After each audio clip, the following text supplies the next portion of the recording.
नमस्कार, स्वागत है आपका ओम शक्ति टीवी में। भले ही हिंदू धर्म को मानने वाले लंकापति रावण को अनीति, अनाचार, दंभ, काम, क्रोध, लोभ, अधर्म और बुराइयों का प्रतीक क्यों न मानते हो और उससे घृणा करते हो, परंतु हमें ये नहीं भूलना चाहिए कि दशानन रावण एक ऐसा राक्षस होने के साथ साथ एक ज्ञानी भी था। आज हम आपको ये बताएंगे कि आखिर रावण के जन्म के समय में ऐसा क्या हुआ था कि एक ब्राह्मण पुत्र होते हुए भी उसमें राक्षस वाले गुण आ गए।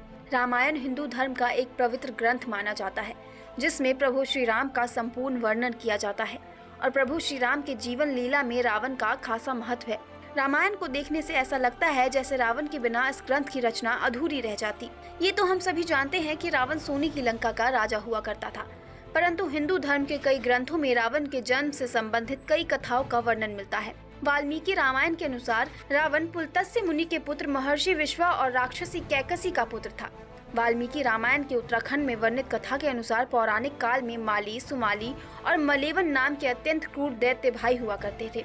इन तीनों भाइयों ने ब्रह्मा की घोर तपस्या की, जिससे प्रसन्न होकर परमपिता ब्रह्मा ने उन्हें बलशाली होने का वरदान दिया। ब्रह्मा जी से वरदान मिलने के पश्चात तीनों भाई स्वर्गलोक, पृथ्वीलोक और पाताल लोक में देवताओं सहित ऋषि मुनियों और मनुष्य तक अत्याचार करने लगे। परंतु जब इन तीनों भाइयों का अत्याचार काफी बढ़ गया, तब ऋषि मुनि और देवतागण भगवान विष्णु के पास गए और उनसे माली, सुमाली और मलोवन तीनों भाइयों के अत्याचार की व्यथा सुनाई। तत्पश्चात भगवान विष्णु ने उन सभी से कहा कि आप सब अपने लोक जाएं और निर्भय होकर रहें। मैं इन दुष्ट राक्षसों का अवश्य ही विनाश करूंगा। उधर इस बात की सूचना इन तीनों भाइयों के पास पहुंची तो माली, सुमाली और मलेबन ने अपनी सेना सहित इंद्रलोक के ऊपर आक्रमण कर दिया।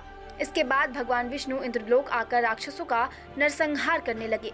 भगवान विष्णु रण क्षेत्र में आने के कुछ क्षण बाद ही सेनापति माली सहित बहुत से राक्षस मारे गए और शेष लंका की ओर भाग गए। उसके बाद शेष बचे हुए राक्षस सुमाली के नेतृत्व में लंका को त्याग कर पाताल में जा बसे। युद्ध में मिली पराजय के बाद बहुत दिनों तक सुमाली और मलेबन अपने परिवारजनों सहित पाताल में ही छुपा रहा।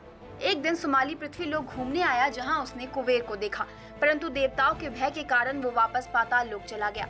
पाताल लोक पहुंचकर वो सोचने लगा कि हम राक्षसों को देवताओं के भय से यहाँ कितने दिनों तक छुप कर रहना पड़ेगा।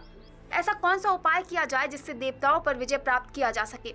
कुछ क्षण बाद उसे कुबेर का ध्यान आया। तब उसके मन में ये विचार आया कि क्यों ना वो अपनी पुत्री का विवाह ऋषि विश्वा से कर दे, जिससे उसे कुबेर जैसे तेजस्वी पुत्र की प्राप्ति आसानी से हो जाएगी। कुछ समय बाद मन में यही विचार लिए सुमाली अपनी पुत्र कैकसी के पास पहुंचा और उससे बोला, हे पुत्री, तुम विवाह के योग्य हो चुकी हो, परंतु मेरे भय की वजह से कोई भी तुम्हारा हाथ मांगने मेरे पास नहीं आता। इसलिए राक्षस वंश के कल्याण के लिए मैं चाहता हूँ कि तुम परम पराक्रमी महर्षि विश्वा के पास जाकर उनसे विवाह करो और उनसे पुत्र प्राप्त करो। वही पुत्र हम राक्षसों की देवताओं से रक्षा कर सकता है। राक्षसी होते हुए भी कैकसी एक धर्मपरायण स्त्री थी, इसलिए कैकसी ने अपने पिता की इच्छा को पूरा करना अपना धर्म माना और विवाह के लिए स्वीकृति दे दी। उसके बाद कैकसी ने अपने पिता को प्रणाम किया और उनसे आज्ञा लेकर महर्षि विश्वा से मिलने पाताल लोक से पृथ्वीलोक चल पड़ी। पाताल लोक से पृथ्वीलोक आते आते कैकसी को काफी समय लग गया और जब वो महर्षि विश्वा के आश्रम पहुंची तो शाम हो चुकी थी। उस समय भयंकर आंधी चल रही थी, आकाश में मेघ बरस रहे थे। आश्रम पहुंचकर कैकसी ने सबसे पहले महर्षि का चरण वंदन किया और फिर अपने मन की इच्छा बताई। कैकसी की इच्छा जानने के बाद महर्षि विश्वा ने कहा, भद्रे, मैं तेरी ये अभिलाषा पूर्ण करूंगा, किंतु तुम कुवेला में मेरे पास आई हो, अतः मेरे पुत्र क्रूर कर्म करने वाले होंगे। उन राक्षसों की सूरत भी भयानक होगी। महर्षि विश्वा के वचन सुन के कैकसी उनको प्रणाम कर बोली, हे ब्राह्मण, आप जैसे ब्राह्मणवादी दौर में ऐसे दुराचारी पुत्रों की उत्पत्ति नहीं चाहती मैं, अतः आप मेरे ऊपर कृपा कीजिए। तब महर्षि विश्वा ने कैकसी से कहा कि तुम्हारा तीसरा पुत्र मेरी ही तरह धर्मात्मा होगा।